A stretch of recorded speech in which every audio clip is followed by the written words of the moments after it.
It makes the OB live. Got it. But you can still talk right now amongst ourselves. Right. The public can hear it if they happen to be watching on YouTube.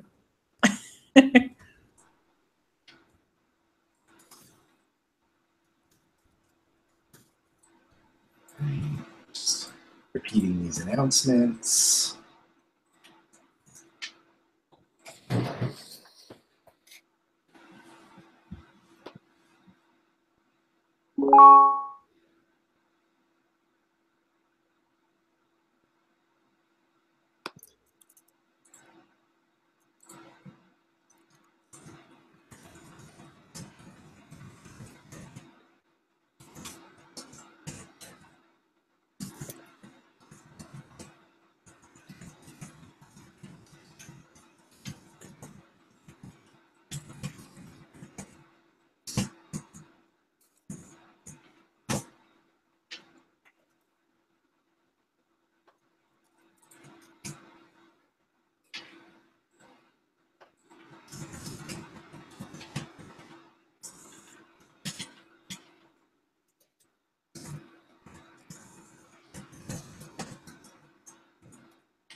Nice, 32 people. It's a good beginning. It's a good starting number. Yep.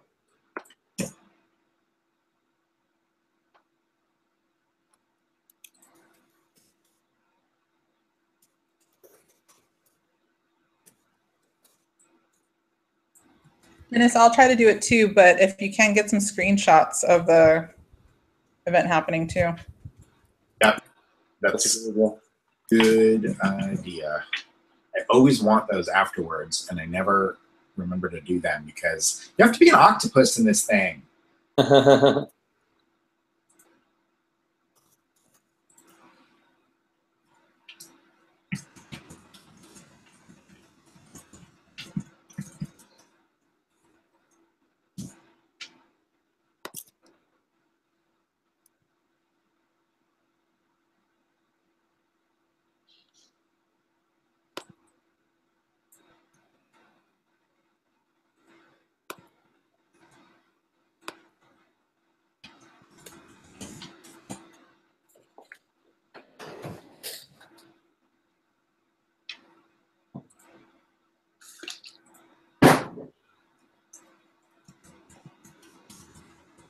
My cousin Linda's on.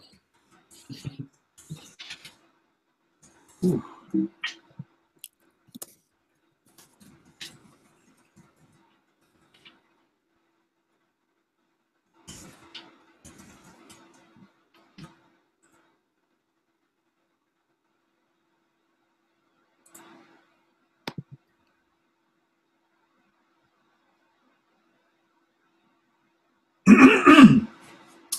All right, Desiree, I'm going to fire up the doohickey here.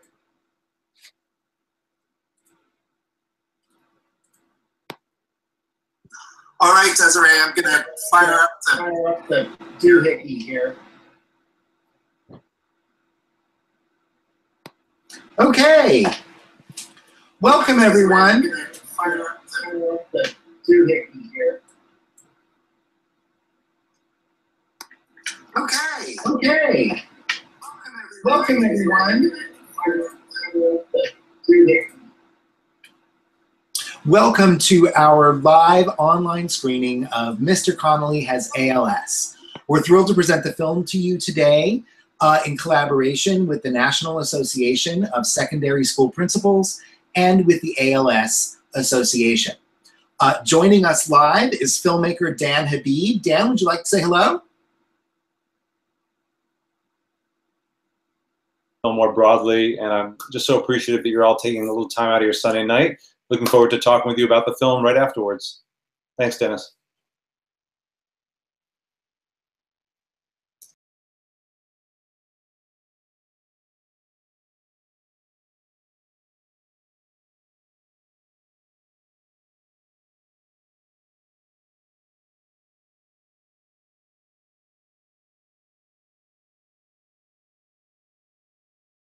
So sit back and enjoy, and let's go ahead and watch Mr. Connolly Has ALS. Thanks so much for joining us.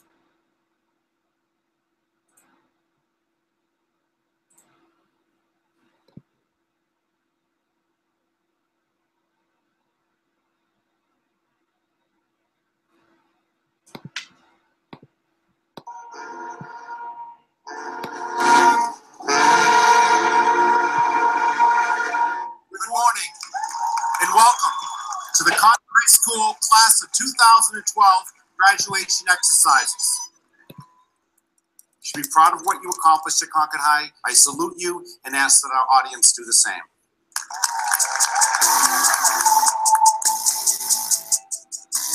Concord High Principal Gene Connolly.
cerebral palsy. And then this is Connolly, the reaction. because he developed amyotrophic lateral sclerosis, also known as ALS or Lou Gehrig's disease, What is and it? has lost his OG? ability to speak.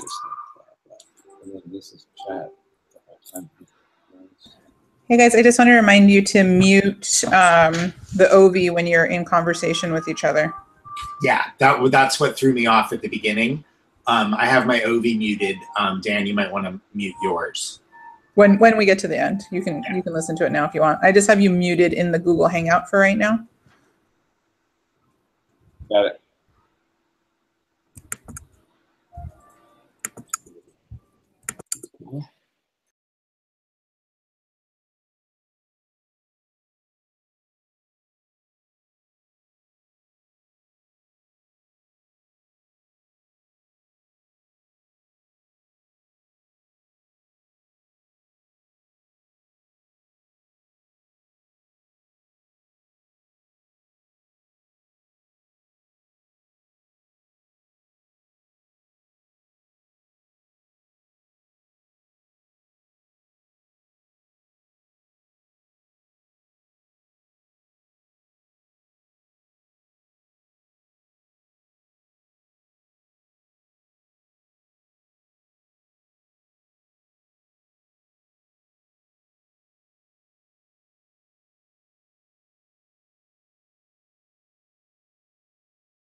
I feel nervous and uncomfortable.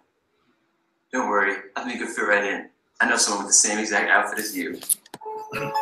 Ladies and gentlemen, your principal, Jane Connolly. Wouldn't it be nice if we were older and we wouldn't have to wait so long? And wouldn't it be nice to live together in the kind of world where we belong? Dan, can you go ahead and mute your Ovi for me? There we go. All right, I'm gonna, as soon as we get into the credits here, I will start bringing up the live video feed.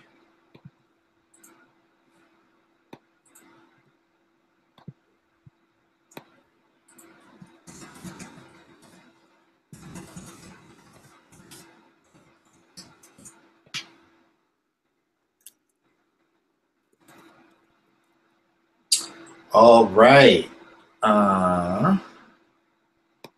Start the live stream.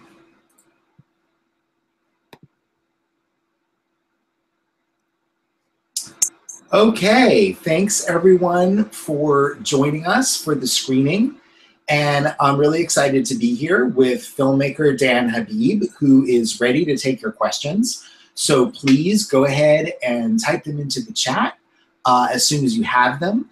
I know Dan would love to hear from you, but let me just take a minute to invite Dan to say a few words after the screening.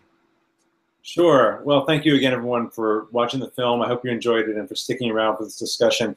I just think it might be interesting for you to know how this film began. I wasn't planning to do this film. The Concord Monitor had done a lot of great stories about Gene Connolly, our local newspaper. But one day, about almost 3 years ago, I saw Samuel and Mr. Connolly talking to each other, but neither could speak. Samuel was using his communication device. Mr. Connolly was using his iPad, and they were gesturing. And I just thought, this can't be happening anywhere else in the country, that a principal and a student are communicating without their voices. And I still get the chills thinking about it. And that's when I started thinking about this film. I spent a little bit of time, thinking about how to do a film like this and how Gene might be supportive of it. So what I did is I said, if this is a student-driven film, he might go for it. So what we did is we asked all 1,500 students, as you saw in the film, to ask a question. And that's when Gene got on board, when he knew this was going to be a student-driven project. So between the questions that were asked, the footage that I filmed in his home and in school, and then all the great archival footage that we got from our local community access station, we put together this film. And I have to give a shout out to my story editor, Jody Becker, and my editor, Diego Saragna, who were so important to this film. And my son Samuel was a story consultant. As I put in the chat box, he was constantly watching cuts, giving me feedback. And when that Beach Boys scene came on and we saw the cut, I thought, well, this is a little silly. Is that really going to work? And Samuel said, people need some levity after this heavy film. So he convinced me to keep it. That's great. Dan, we have one question that just came in. Where is Mr. Connolly now? Perhaps you could give us a little bit of an update on how he's faring and how he's doing these days. Sure. So I stay in close touch with Gene and his family. As you can imagine, things are not getting any easier. His abilities have really diminished since even you saw in the film. He does still have the ability to communicate through a laser pointer that's on his glasses, and he can point to a big letterboard in his room. He does have some technology also, an eye gaze technology that many people with ALS use to activate a communication device. But he actually finds he has more success with the laser pointer. He's dealt with pneumonia. He's been hospitalized, but he's got an incredible sense of humor. He has an amazing family around him, an incredible circle of support. But there's this dichotomy of incredible joy in his life. His daughter Allie's about to have a baby. His son just got married recently, Jim, and a lot of struggle and I think sadness around the life that he's not going to be able to lead that he envisioned with his wife. So he's an amazing person, as you can see from the film, and being able to both appreciate the life he's had, stay in the moment, and he says to me, "I'm doing the best I can every day." That's what he tells me when I say, "How are you doing, Gene?" He says, "I'm just doing the best I can every day." That's amazing. He's an amazing guy. We do have another question that's come in from Emily. She wants to know whether the school district was including students, was inclusive of different kinds of students on this level, even before Samuel came along. Was this sort of a tradition in this district, or is this a recent change?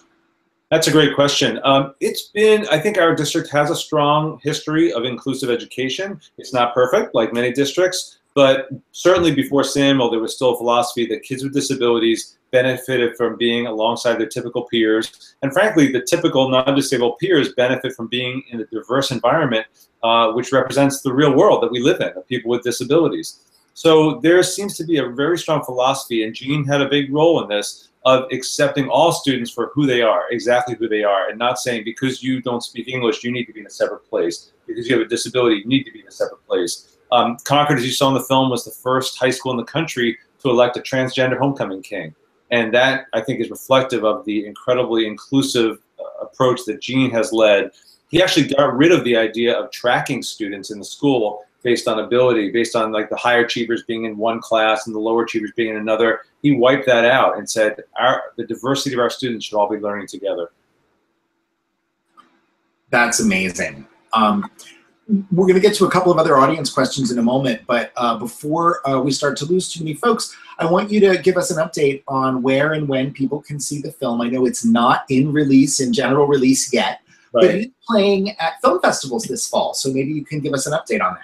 Sure. We've been in a number of film festivals in New Hampshire and California, the Awareness Film Festival. It's in the in a film festival in Indiana right now. It's actually in a film festival in Spain, one in South Korea. We're hoping to do more of these online screenings, but the biggest thing really is Dennis and I are working closely to get this broadcast nationally.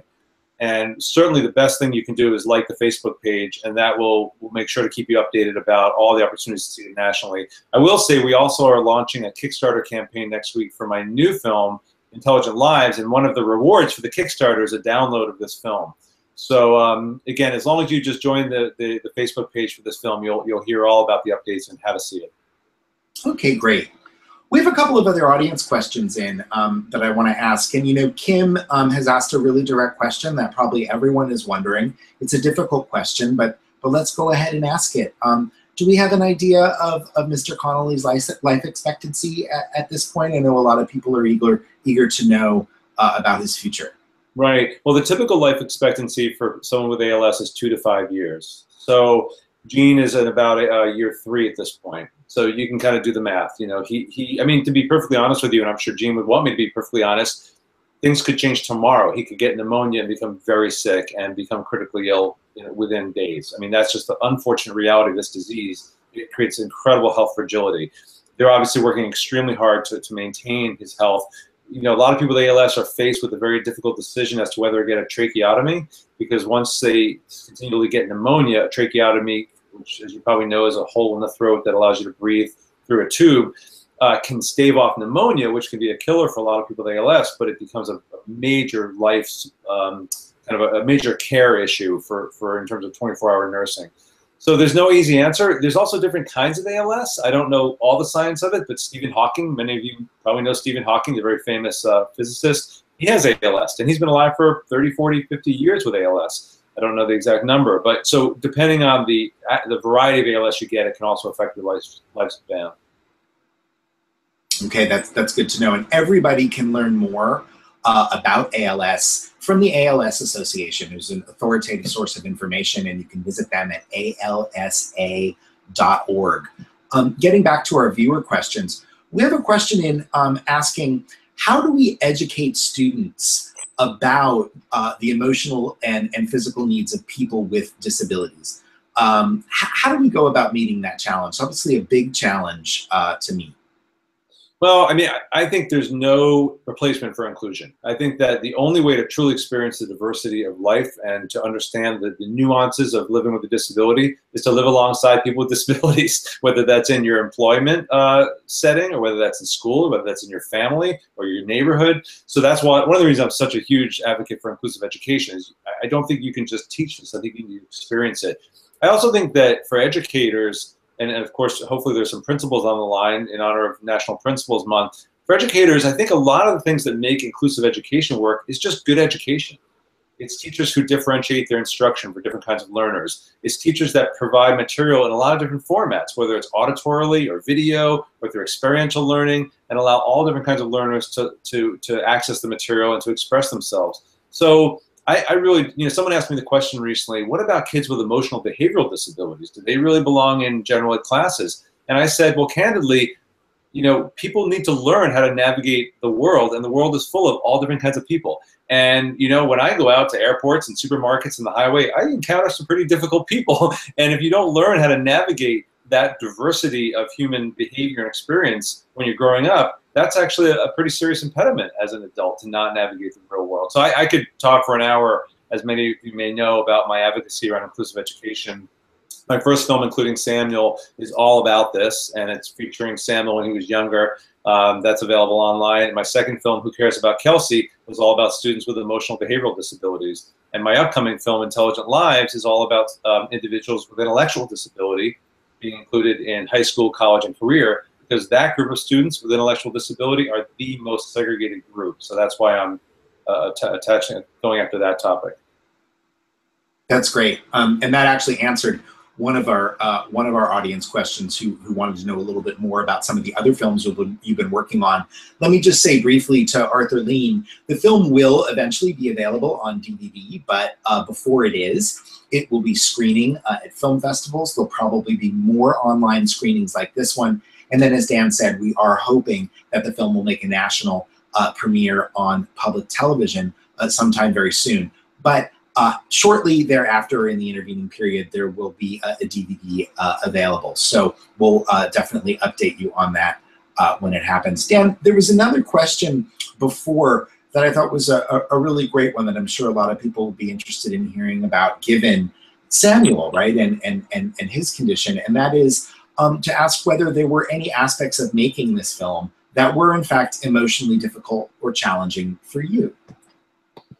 That's a really good question. I mean, I think the hardest thing, honestly, was probably interviewing Patty and hearing the very intense grief in her voice around what she's lost in Gene's, partnership, how much she loves Gene, how much she does for Gene. But she was just like Gene, she was very honest that this is a great loss in their family. And they've been very involved in the film. They've come to the premieres. The last screening we did online like this, Gene actually participated with Jim. Allie came to Washington with me and did a congressional briefing. But for me, seeing them cry as they watched the film, Allie, weep when down in Washington while watching the film, seeing them looking at Gene before he was disabled and kind of remembering what they've lost in him. I mean, it's a real loss, and that to me was the most emotionally difficult. Samuel, Samuel is always looking forward. He's always positive. He's an amazingly positive person, and connects very strongly with Gene. I mean, Samuel, although physically the caregiving needs for Samuel are very intense for my family, he brings just an incredible positive energy to us every day. Just today, just spending time with him all day today and this weekend, going to a college football game and hanging out with friends. He's just continually bringing laughter into my life. That's wonderful.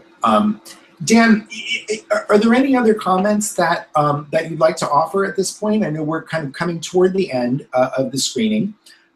We'll see if we get another couple of audience questions in, and we'll ask them of you if we do. But are there any closing thoughts that you'd like to leave everyone with today? Well, I think, it was interesting, this thing I brought up at the end of the film where talking about that disability, and Sam have taught me that disability is not about being a hero or about being a role model. There's a phrase in the disability movement that some of you may have heard called inspiration porn.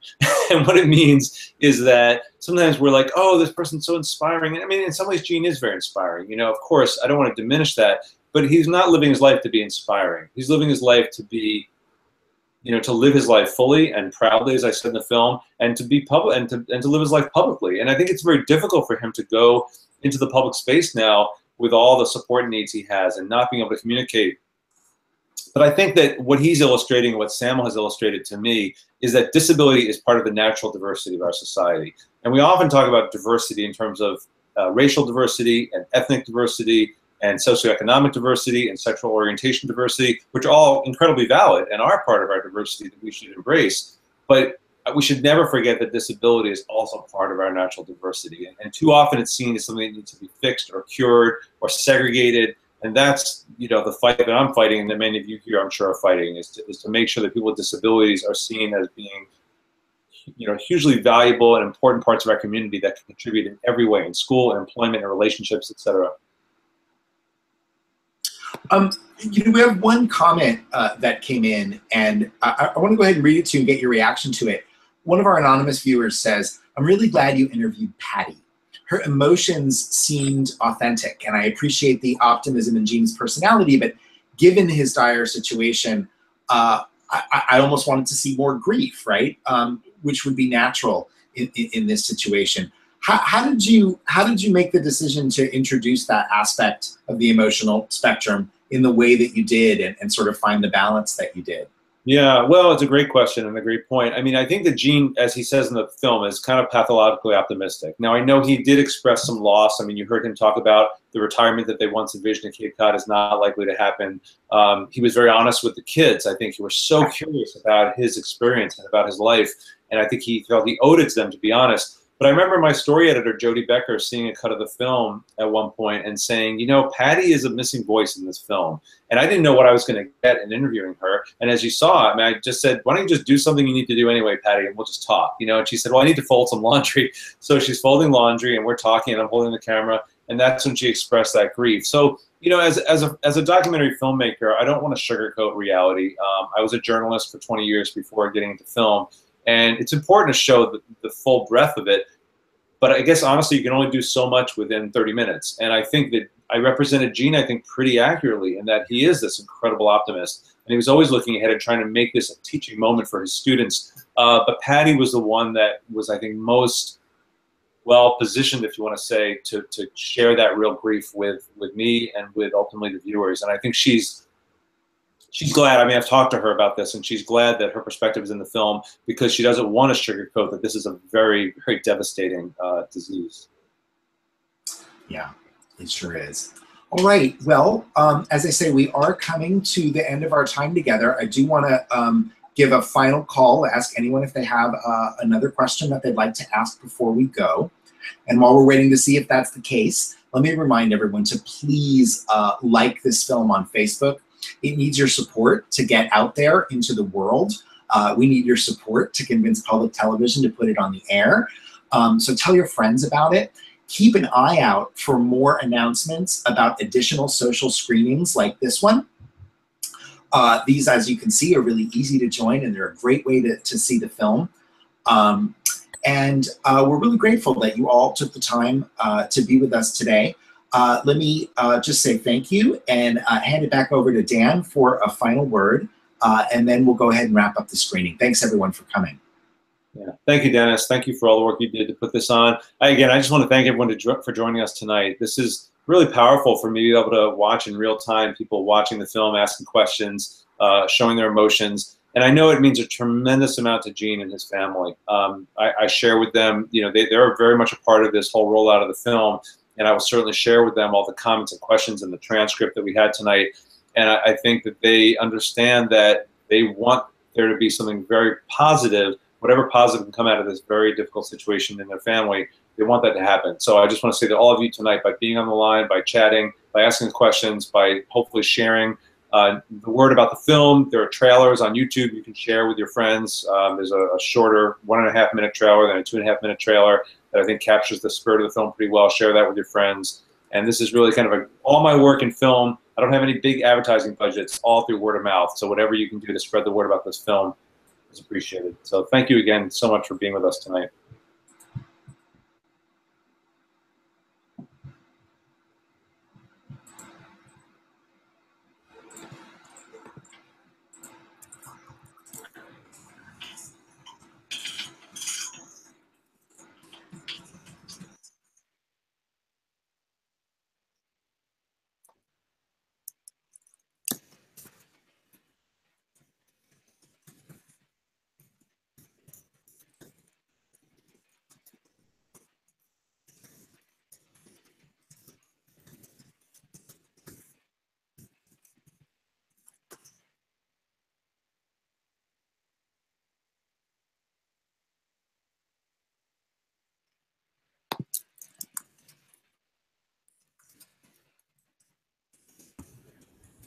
Okay, Dan, I'm going to turn off the broadcast. Great screening.